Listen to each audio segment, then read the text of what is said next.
Hey guys, this is Amelia. So today's podcast is going to be about traveling and photography. So I just got back from Nepal last month for a photo trip, and I just want to give you guys a few tips on like what to do, how to pack, and just some other stuff when you travel for photography. So the first thing I would say is to have a goal, because you don't want to just go there and I don't know what to do. So if you want to focus on portraiture, if you want to focus on landscape, architecture, um, anything, just have that in mind. But that doesn't mean to limit yourself, because you could have a goal of just doing portraiture but end up doing a bunch of landscapes and architecture, or vice versa. So have a goal. Also, when you're packing, don't overpack, because I made that mistake of overpacking, and it was just really stressful because I was just so mad that I brought so much things I didn't use. Just bring the right amount of clothes, comfortable shoes, jackets, raincoats, because you never know what's going to happen, especially if you're going to a different country. You don't know like what will happen. Always check the weather as well. So also have a story. Like I said, you don't want to just go there not knowing what to do. Do some history about the place that you're going to, and have an idea of where you're going, so that you could look it up in advance and you'll already have an idea of what you're going to expect. You're not going in like with closed eyes.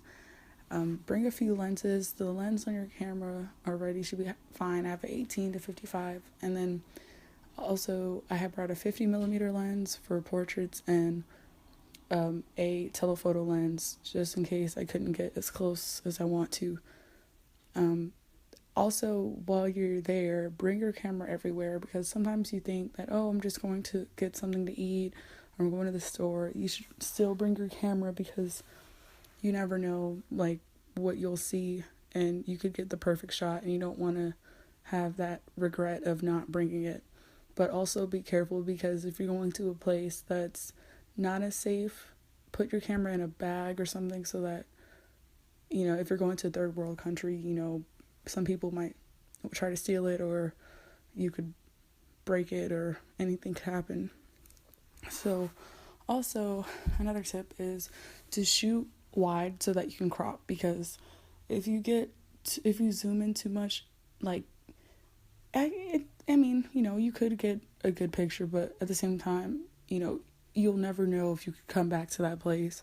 So I think if you shoot wide and crop, it'll be a little bit better, and you could fit everything in, because it's better to have too much than not enough.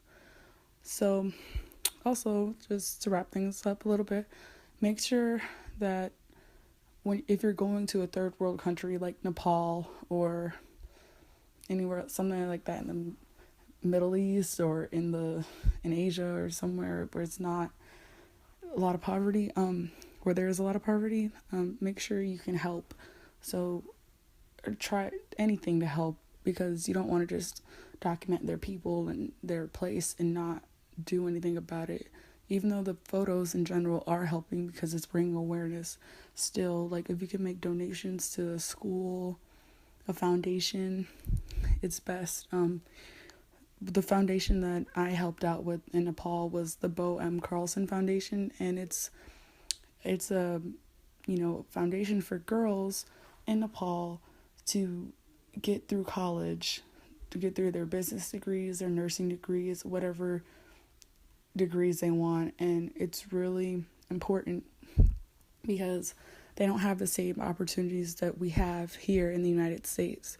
So always help whenever you can, if you can, and you should. If you have enough money to go to a country like Nepal, you should have enough money to make a donation. But also, make sure that when you get back, you always reflect on what you learned, and make sure you stick to what you were preaching, because you don't want to just go there and not learn anything. And it's kind of hard not to learn anything because it changes your life when you see something from the other side of the world. And also plan other trips if you can, because you kind of get like addicted. Like after you go somewhere else, go somewhere, you want to go somewhere else too.